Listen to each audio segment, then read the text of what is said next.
Now, the greatest radio shows of all time.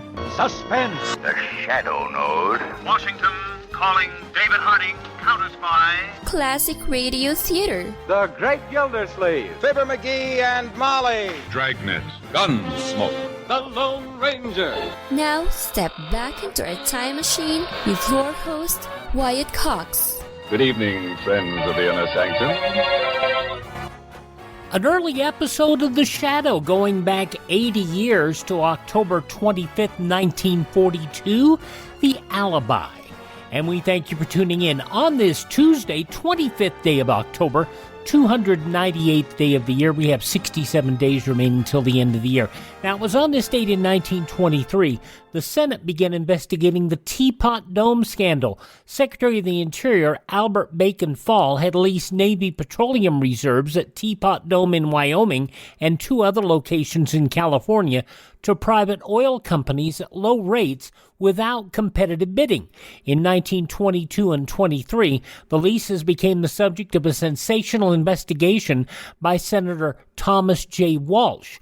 Fall later convicted of accepting bribes from the oil companies and became the first cabinet member to go to prison. No person ever convicted of paying a bribe, though. Before the Watergate scandal, Teapot Dome regarded as the greatest and most sensational scandal in the history of American politics. The scandal damaged the public reputation of the Harding administration, which was already severely diminished by its controversial handling of the Great Railroad Strike of 1922 and the president's veto of the bonus bill in 1922 for veterans. In 1938, the Archbishop of Dubuque, Francis J. L. Beckman, denounced swing music as a degenerate music system turned loose to gnaw away at the moral fiber of young people, warning that it leads down a primrose path to hell. We hear a lot of that today still, don't we? Republic of China took over the administration of Taiwan in 1945, following Japan's surrender to the Allies. In 1962, UN Ambassador Adlai Stevenson showed photos at the UN proving Soviet missiles were installed in Cuba. Stevenson pressed the Soviet ambassador Valerian Zorin to admit the presence of those weapons. All right, sir. Let me ask you one simple question. Do you, Ambassador Zorin, deny that the USSR has placed and is placing medium and intermediate range missiles and sights in Cuba? Yes or no? Don't wait for the translation, yes or no.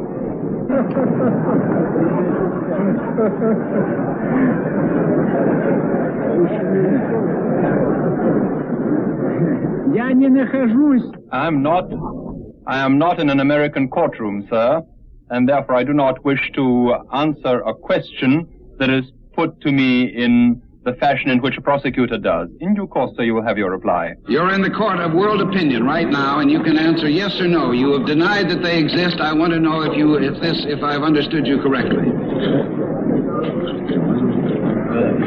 Continue your statement, please. You will receive the answer in due course. Do not worry.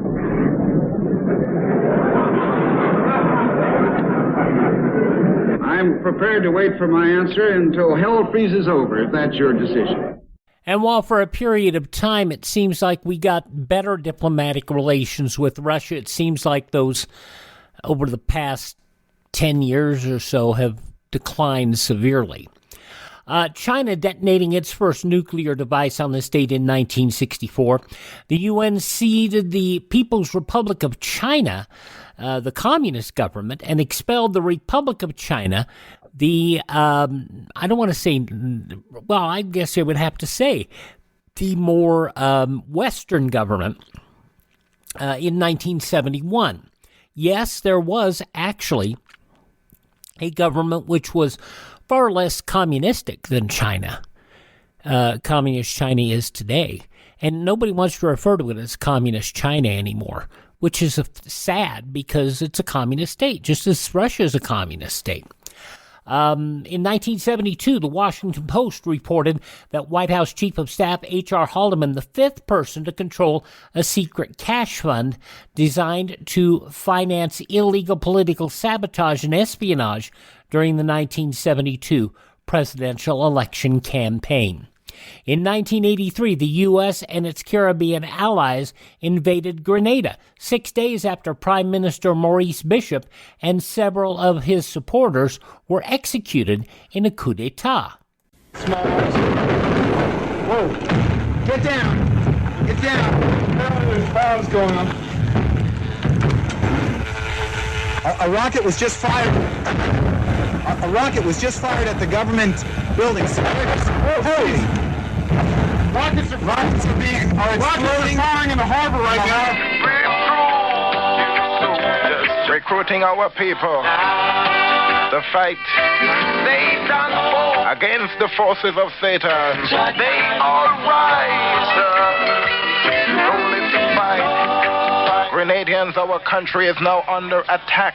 At 5:40 this morning, U.S. paratroopers began landing in our country. President Reagan speaking about the invasion of the tiny country. We have taken this decisive action for three reasons. First, and overriding importance, to protect innocent lives, including up to 1,000 Americans whose personal safety is, of course, my paramount concern. Second, to forestall further chaos. And third, to assist in the restoration of conditions of law and order and of governmental institutions to the island of Grenada. What a mess the whole Grenada thing was on this date in 1983. On this date in 2001, this sound was heard for the first time.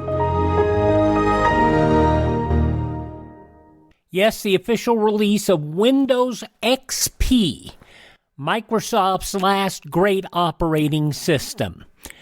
Yeah, I know a lot of you liked Windows 7, but I will tell you this, that XP was bulletproof.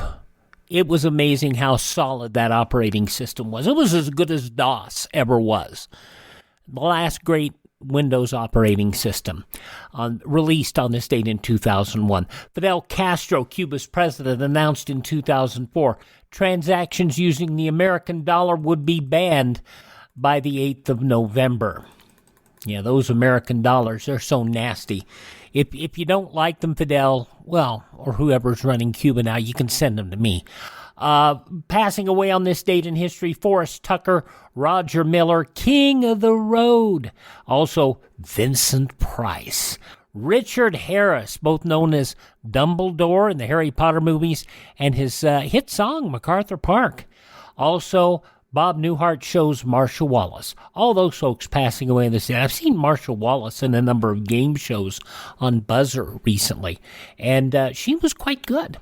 Born on this date in history, Helen Reddy, who passed away far too young, Anthony Franciosa, Billy Barty, Leo G. Carroll, explorer Richard E. Byrd, painter Pablo Picasso, auto pioneer John Francis Dodge, composers George Bizet and Johann Strauss, and cousin Minnie Pearl. I went down there, and just as I started to check in this hotel, I went up to my room, and I come running back down there, and I said to that smart aleck hotel clerk, I said, I'm not going to stay here because it's not a decent place. And he said, what's the matter? I said, well, you come up here and look. I said, there's a man right across from me across the court, and he's taking a shower, and he hasn't got the shades drawn or the curtains drawn or nothing. And he come running up there, and he looked across there, and he said, well, I can see a window over there with no curtains drawn, but I don't see nobody taking a shower. I said, well, you get up on that chest of drawers and look. Oh, cousin Minnie Pearl, born on this date. Mrs. C. Marion Ross, 94 years old today. Marion Ross from, of course, Happy Days. Astronaut Russ Schweikert, 87 today. From Yes, John Anderson, 78. The voice of Bart Simpson, Nancy Cartwright, 65. From The Office, Craig Robinson, 51. From Angel in Seventh Heaven, Sarah Thompson, 43. John Ross Ewing on the TNT reboot of Dallas, Josh Henderson, is 41. Singer Katy Perry, 38. And the lady who talks about her goodies, Ciara Harris, is 37. Those just a few of the people who celebrate the 25th day of October as their birthday. And if this happens to be your birthday... Hi, we're the Four Freshmen, and we just want to say, Happy birthday to you! From 80 years ago, October 25th, 1942, The Whistler. That's up next on this Tuesday, Classic Radio Theater with Wyatt Cox on your favorite station. You know, a lot of times you have to choose between something high quality or something that saves you money. But if you can get both, why not? Especially when it comes to health care. And that's MediShare. You get both. The typical family saves $500 a month switching to MediShare. And that's huge. But it's also true that people are way more satisfied after making the switch, too. The customer satisfaction rate for MediShare is double that of the typical health insurance plan. Double. It's because MediShare works. It's been around for more than a quarter century, and members have shared more than $3 billion of each other's bills. People love having telehealth and a huge PPO network, so yeah, really, you could save a ton and like it better. Imagine being happy with how you're taking care of your health care. If you're self-employed or part of the gig economy, or you just want a plan you're happy with, you can call right now and get a price within 2 minutes. Here is the number you need. Call 833-34-BIBLE. That's 833-34-BIBLE. 833-34-BIBLE. Now on Classic Radio Theater with Wyatt Cox, an early episode of The Whistler going back 80 years, October 25th, 1942. Wait a minute. Have you heard the strange tales of the Whistler?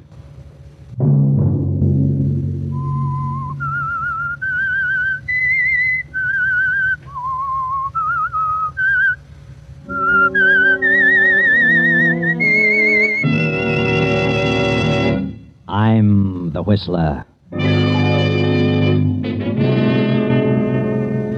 I've come to the end of my rope. I've tried my best for 20 years to please Agatha. I gave up my painting and tried business after business and failed in every venture. Now I can't go on any longer. I'm through. Another Sunday night, and again CBS presents The Whistler.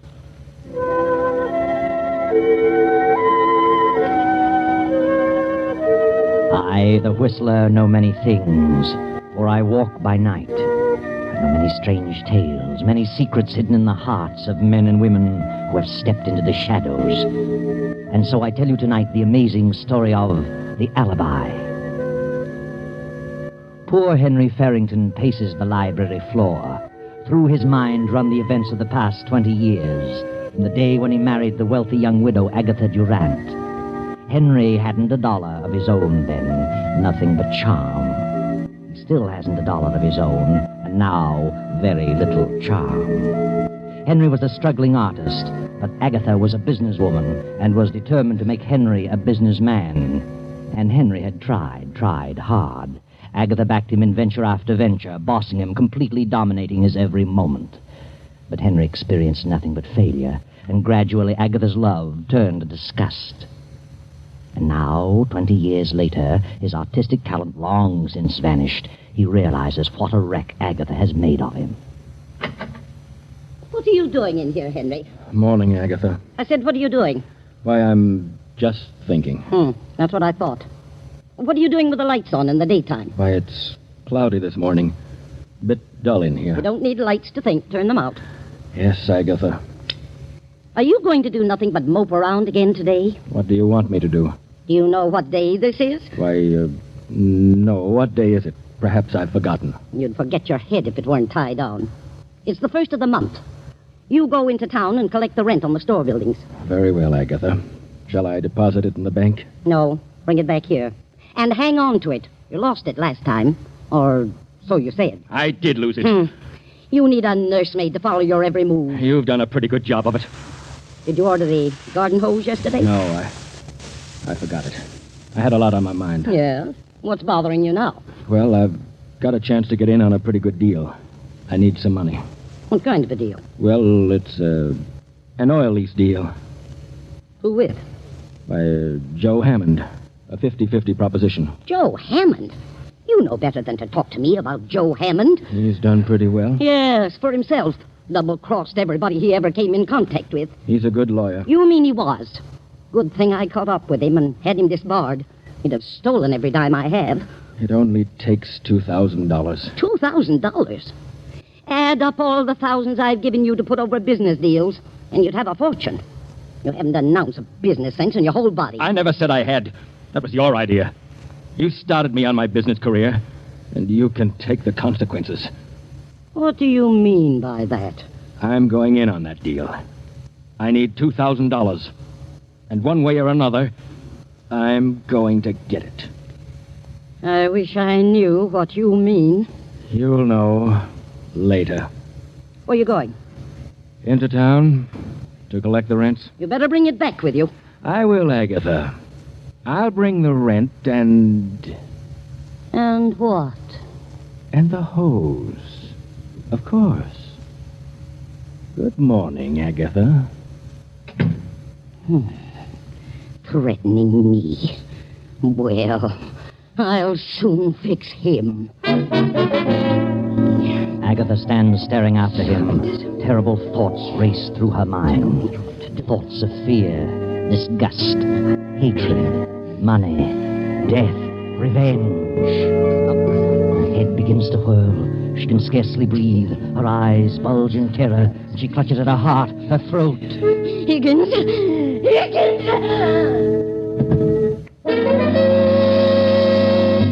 Higgins, the butler, rushes in, realizes at once that Agatha has had another of her heart attacks, carries her to the Davenport, gives her a dose of her stimulant, and calls Dr. Johnson.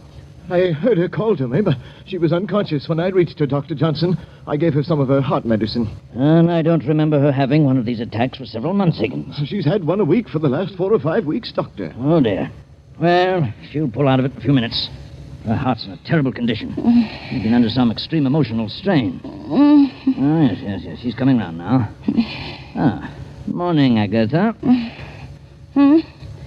Oh, what are you doing here? Well, you haven't been eating enough apples. Who sent for you? What's happened? Why, well, ma'am, you had another attack. I called Dr. Johnson. Attack? Nonsense. No, it isn't nonsense, Agatha. You've had one of the worst attacks you've ever had. No. Believe me, if you don't drop all this business worry and control your temper, well, you won't have many more. Oh, bosh. Tell me, what brought this on, Agatha? Some deal turn out badly? Lose little money someplace? No, I didn't. Oh, all right, Agatha. But I'm warning you, you'd better slow down, forget business, and control that temper. Do you realize what your blood pressure is? No, and I don't care. Oh, dear. Henry must have pulled a dilly. Who said anything about Henry? No. Take it easy, Agatha. You know, you're your own worst enemy. Well, I'll be running along. Good. Plenty of rest and quiet, and no temper. Goodbye, Agatha. Goodbye.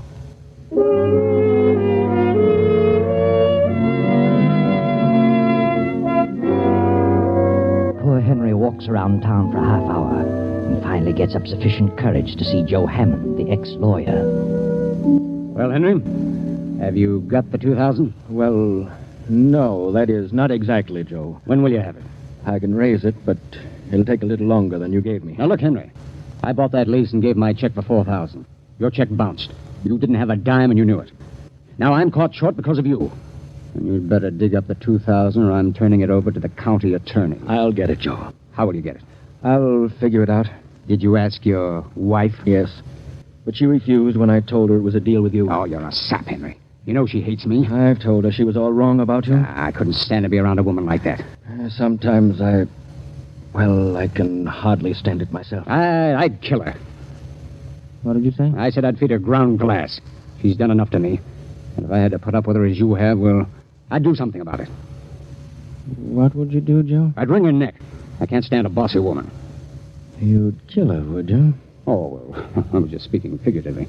You tried hard, Henry. You've done your very best to be a successful businessman. It isn't your fault. So far you failed, and she's sore about it. Left her entire fortune to her niece, a mere nitwit of a girl just out of school. I know, but she took out a $50,000 policy payable to me. Oh, what good does that do you? If you die first. But she isn't very well, Joe. She may live for years. You may bump off tomorrow.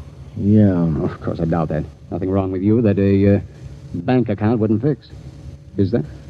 No, I guess not. She's got all the money she'll ever need. She's not in a jam. She's seen everything. It'll all go to that niece. Except the insurance made out to you. That's payable in a few days, after death. Yeah? I'm in a jam, Henry, and you're in a jam. You better start figuring some way out. I'll give you to the end of the week, Saturday at noon. You mean you must have the money by then? Oh, no, not necessarily money. Just some sort of assurance that you know where you can really get it. I see. Yeah. Well, think it over. And I'll always be around if you want any legal advice. Thanks, Joe, for the extension. I'll be in touch with you.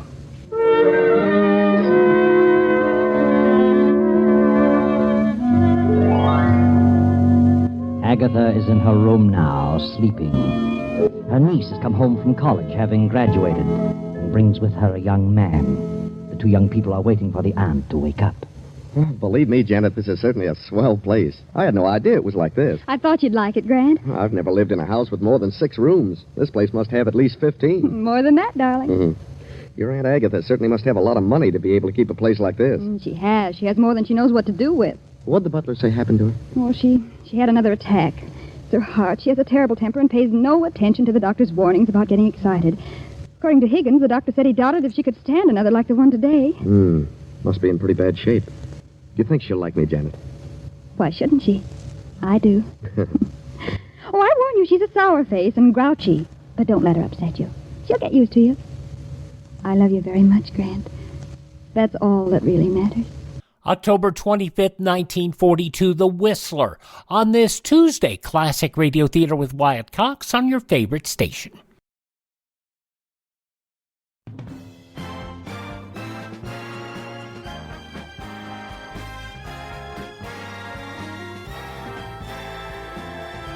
Thank you for tuning in to Classic Radio Theater on your favorite station, an episode of The Whistler as it was broadcast Sunday, October 25th, 1942, in the newspapers of that Sunday 80 years ago. These were some of the headlines. The Senate passed the teenage draft bill last night, but hedged it with restrictions which are highly unacceptable to the president and the military authorities, and which appeared to delay its final enactment. The Navy announced yesterday Vice Admiral William F. Halsey, Jr. made Commander-in-Chief of the Southern Pacific area in a shakeup coincident with steady increasing activity by powerful Japanese forces bent upon recapturing vital Guadalcanal in the Solomons. The British Eighth Army cracked through German Marshal Erwin Rommel's Alamein line before dawn yesterday. Frontline dispatches saying it opened the long-expected Allied offensive with the aid at sea of a roaring fleet of new type of American-made light warships and American airmen in the thick of the desert battle. 27-year-old Major John L. Smith, America's ranking ace of the Second World War, with 19 Jap planes to his credit, began a 30-day furlough in the U.S. yesterday after 10 grueling weeks of action in the Southwest Pacific. 2 German infantry divisions, supported by 80 tanks, stormed the factory area of northwest Stalingrad yesterday and scored 1 minor gain after losing 7,000 men and 57 tanks the past 2 days. That from the Soviet High Command. And while Lend-Lease didn't provide for anything like this, British sailors, spoiling for something to do while their ships are being repaired and overhauled in the Hampton Roads, Virginia area, have pitched in to help short-handed Virginia farmers harvest their crops.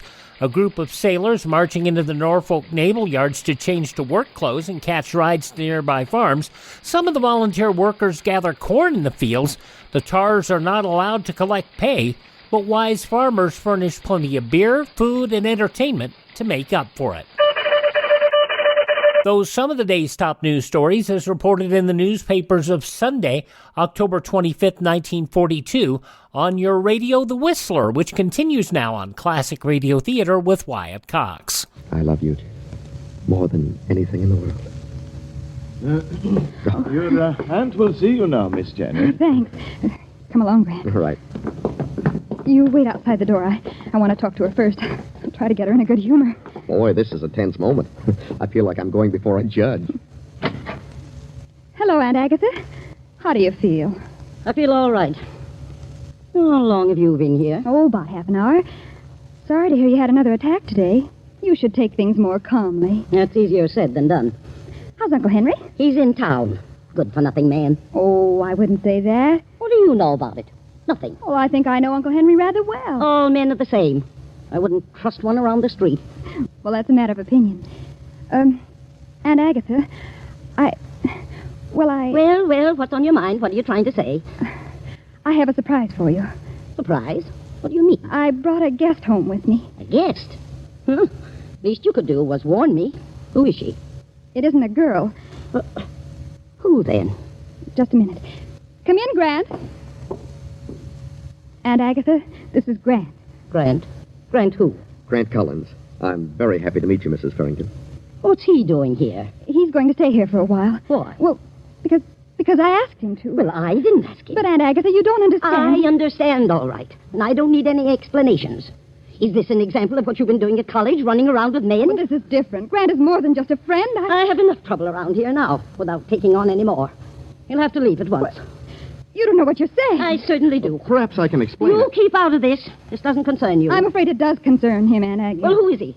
Where'd you meet him? What does he do? Well, I'm just an ordinary person. I haven't come from any great family, if that's what you mean. And I haven't any money. What's your business? Well, I haven't any regular line. I've done a lot of things. But I'll hit on something. Another one. Just like Henry. You ought to have more sense than that, Janet. But I love Grant. Nonsense. And I love Janet. Young man, you better leave this house before I lose my temper. I'm not going to have my niece throwing herself away on a nobody. Now get out. Just a minute, Aunt Agatha. This is my home, too. Grant is here at my request. Is that so? Your home, hey? It's your home only so long as I choose to make it so.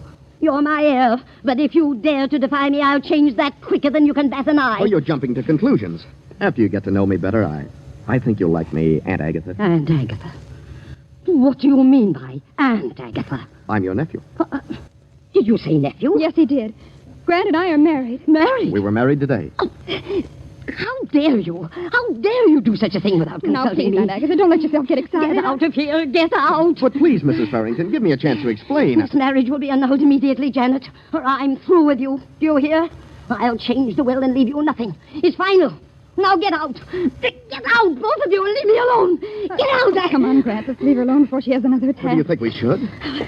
I'm all right now. Leave me alone.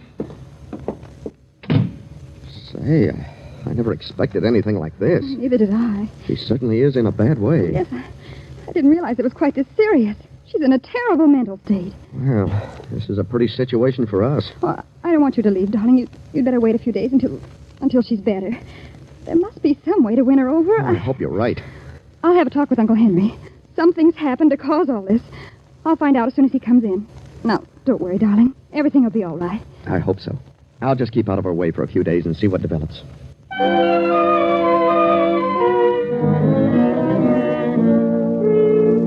Now, long after dinner, Uncle Henry sits alone in the library, lost in thought.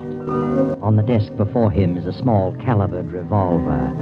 His fingers toy with the weapon, and as the door opens, he slips the gun into his desk drawer. Janet closes the door and steps into the room. Uncle Henry, Huh? Oh, come in, Janet. I wanted to talk with you alone. Talk with me? Very well. What is your opinion of Grant? Why, I like him. Fine boy. Do you suppose it would do any good if you talked to Aunt Agatha? Aye? You know as well as I do how she feels about me. And in her eyes, Grant is an exact counterpart of me. She thinks it's the same situation over again. And she's determined that you won't have to put up with a failure as she did with me. But how does she know he'll be a failure? I'm her yardstick for all men without means. What happened today to cause the heart attack? Her violent temper. There must have been a reason. Yes, Janet, there was. I had a deal on, and I needed $2,000. She flew into a rage and had the attack after I left the house. What on earth are we going to do about her? I don't know, Janet. As for me, well, I've come to the end of my rope. I've tried my best for 20 years to please her. Now, well, I just can't go on any longer. I'm through. What do you mean? Just that. There's nothing left for me now. I'm too old to try anything new. Too old to go back to my painting, and Agatha is becoming more resentful every day. I'm licked. Uncle Henry, are you trying to tell me that you're planning something? Planning something, my dear? What do you mean? You mustn't, Uncle Henry. Regardless of how you feel, there's still much to live for. Is there? You've always been so kind and good to me. I just couldn't stand it if you were to... No, please, darling. I'm much older than you. I just see things differently, that's all. And it's been terrible lonely in this house since you've been gone. Now it'll become lonelier and lonelier, filled with hatred and greed and resentment, and I couldn't stand it. Promise me you won't do anything foolish. Janet, whatever I do will be for the best. Please believe me, everything will come out for the best. October 25th, 1942, The Whistler on Classic Radio Theater with Wyatt Cox.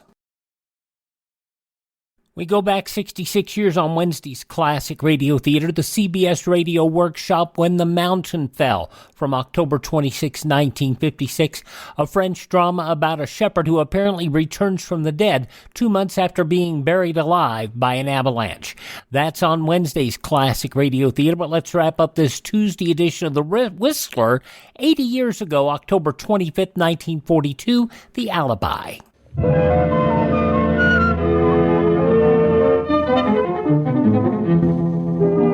Around 12 o'clock that night, Janet, Grant, and Henry go to their rooms, and the big house settles down to sleep.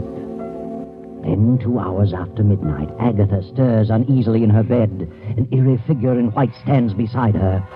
She opens her eyes. Who's there? I want you, Agatha Barrington.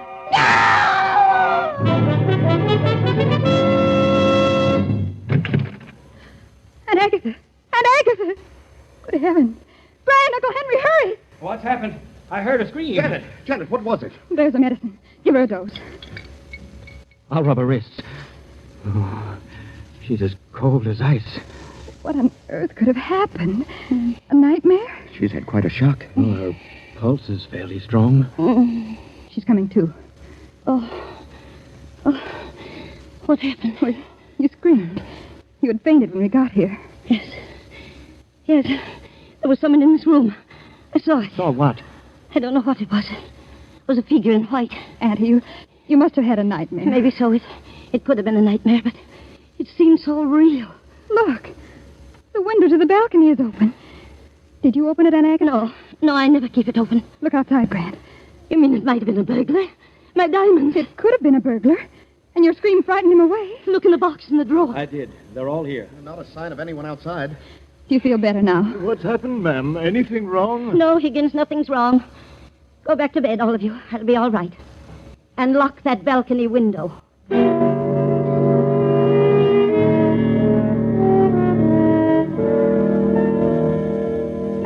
Now it is the next night. Uncle Henry is sitting alone at the desk in the library, lost again in a deep study. Grant and Janet are in the living room. You really think it might have been a prowler last night, Grant? Well, I don't know. The window was open. It could have been. I'm inclined to think it was nothing more than a nightmare. She's been so upset lately. Well, if it was a burglar, he didn't get anything. Well, that's true. And he might try it again. If he does, he's liable to get a good scare. What do you mean? This. Grant, where did you get that revolver? Out of my trunk. Oh, please, Grant, I don't like guns. Let them take what they want. If you start shooting, they're liable to shoot back. Besides, jewels can be replaced. Now, don't worry, darling. I couldn't shoot anyone if I tried. Anyway, there are no bullets in it. Then what good is it? Well, it's a little .32 I use in school for a starting gun. It has nothing but blanks in it. Yeah, see? It won't hurt anyone, but it'll give them a good scare. Well, blanks or no blanks, I don't like guns around. Now, don't worry, darling. Oh, good heavens, it's 7:30. I'd better get dressed or we'll be late for the Morrison party. Oh, yeah, you better hurry. I'm all ready. I want to see about the car. Oh, Higgins? Yes, sir. Come in, sir. I was just having a little coffee and a bite to eat. Would you care for anything, sir? No, thanks. Did Rollins check my tires and gas? I did, sir. Rollins and the others are all off tonight. I put your car in front. Oh, thanks. Excuse me, sir. Farrington residence? Yes? Oh, yes, Mr. Hammond. He's dozing in the library. I'll get him. What? Oh, I see. Yes, I'll tell him. Goodbye. Joe Hammond wants Mr. Farrington to come over to his place this evening. I'll tell him. Excuse me, sir. Anything else I can do for you? Oh, no, I'll be running along in a few minutes. By the way, since Mr. Farrington's going out, you'd better look in on Mrs. Farrington once in a while. Oh, I will, sir.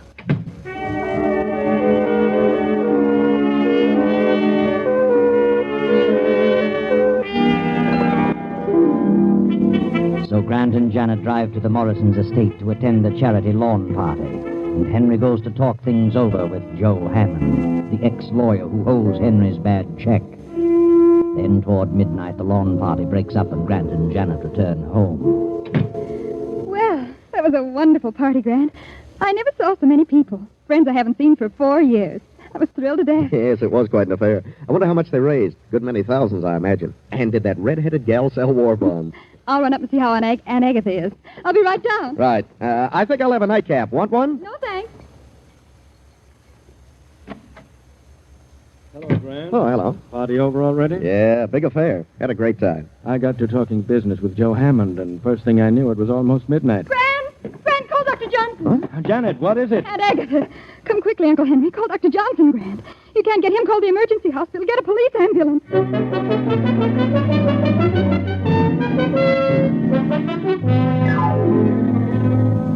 I'm still trying to get Dr. Johnson, Janet. Never mind, Grant.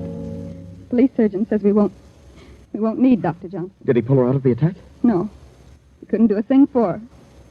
She was dead when they got here. Good heavens. Well, she must have had a severe attack. Well, you see, Grant, Just a minute, folks. I'd like to ask a few questions, and I'd prefer that you didn't carry on any conversation with each other. No conversation. Well, what's he mean, Janet? Never mind. I'll get around to that. Take all their fingerprints, Davis, while I'm talking. Yeah, Captain. I demand an explanation. What do you mean, fingerprints? How long have you known Janet Farrington? Oh, about 6 weeks. Where did you meet her? At a dance, a party. Did you know all about her? Who she was, her family? Certainly. What do you know about him? well, I just knew I loved him, and that was enough. I take it your financial condition is not so good, Grant. Well, no, I haven't any money, but what's that to do with it? Did Agatha Farrington object to your marriage? Yes, she did. She threatened to change her will unless we had the marriage annulled, but Did you care whether that happened, Grant? Well, certainly. I didn't want Janet to lose her inheritance. What are you getting at? Grant had nothing to do with it, I tell you. I know what you're inferring, and it's ridiculous. Grant didn't marry me for my money. What's this about prowlers around the house? Well, we aren't sure there were prowlers. Agatha claimed someone was in her room last night. The window was wide open, but we aren't sure about it. It was a nightmare. Well, she did keep some jewelry in her room, and from the looks of the room, someone certainly went through it thoroughly. Who knew about where she kept the jewelry? Why, all three of us knew. And Higgins the butler knew about it. Where's Higgins? Why, I never thought of that. Probably in his room. I'll look. Higgins! Higgins! He's unconscious! Yeah. He's been blackjacked. Higgins! Higgins! Mr. Farrington, what's wrong? Who slugged you? Slugged me? Why, I've been asleep. That's what you think. Feel the bump on your head. Good heavens. Did you hear any shots tonight? Shots? No, I was in my room. I must have dozed off in the chair. Then it must have been a burglar. What goes on here? Anyone would think you were trying to cook up a murder. No, Grant. The murder's already been done. What? Yes. Mrs. Farrington was shot in the chest. Twice. Shot?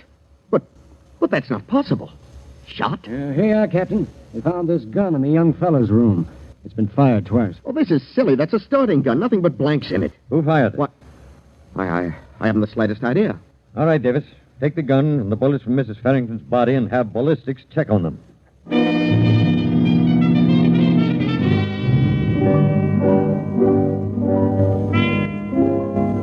Well, young fellow, according to the ballistics test, the bullets that killed her were fired from your gun. But it isn't possible, I tell you. My gun had nothing but blanks. And there were no fingerprints but yours.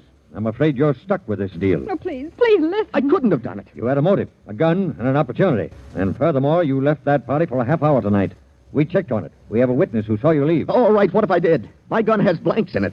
Oh, please believe me. I couldn't bring myself to do such a thing. I couldn't. You killed Mrs. Farrington, and you might as well admit it. I didn't. I didn't shoot her. I swear I never touched her. I can't stand by and see an innocent person suffer for this. The boy didn't do it. I did it. I had a better reason. I planned it. I'd have enough of Agatha, and I was caught in a jam. I did it to get the insurance she left me. I was desperate. I came back and slugged Higgins while he was asleep, shot Agatha, and left the house. I don't believe you. You're trying to cover up for him, but it won't hold water. We've got him dead to rights. But I couldn't have killed her. I only wanted to scare her. What? Go ahead. Nothing. Then you did come back here. Spill it. Well, all right, I did come back. Grant, what are you saying? I had the gun, but there were nothing but blanks in it. I doped Higgins' coffee before I left the house. I came back and went to her room. I fired the blanks. Why? Well, I knew she had a weak heart. I figured the shock would bring on her death. I was the figure in her bedroom. I couldn't see Janet lose her fortune, but I didn't want to give her up. Grant, how could you? I can't believe it. I tell you, I came back and shot her. If he fired blanks, then I must have fired the bullets that actually killed her. Look at his gun. Real bullets in it. What? Why, they are bullets. Where's your gun, Parrington? Here. Open it. Great Scott. Why, they're blanks. That settles it. Come on, young fella. We've had enough talk about this. The evidence is all against you. Yes, Grant. The evidence is all against you, and nothing can save you now. Try as he might, Henry can never convince anyone that he planned to kill Agatha, although it is true he did come back and fire at her, just as you did, Grant. But it was definitely you and your gun that fired the fatal bullets. Of course, I know what you're wondering. How did the real bullets get in your revolver? You know, don't you, Janet? Tell us what happened. I saw Uncle Henry put a revolver in his desk as I stepped into the library that night. I was afraid he was going to kill himself. When Grant showed me his gun with the blanks, I switched the shells in their guns to keep Uncle from committing suicide. You see, I never dreamed that Grant had a plan afoot to cause my aunt's death by mental murder. There you are. Another tale of greed and revenge and hatred, all unraveled as neatly as you please.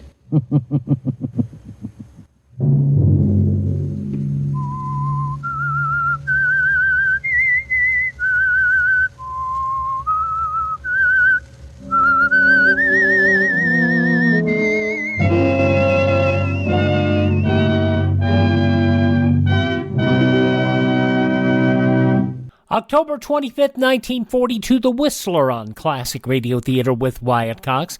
Visit our webpage, classicradio.stream, where you stream our shows on demand, learn more about classic radio collecting, and you can contact me. And you can even buy me a copy if you want. classicradio.stream. Have a great day. Thank this station, support their advertisers, and tell all your friends the great radio shows are right here at this spot on the dial. Classic Radio Theater with Wyatt Cox on your favorite radio station.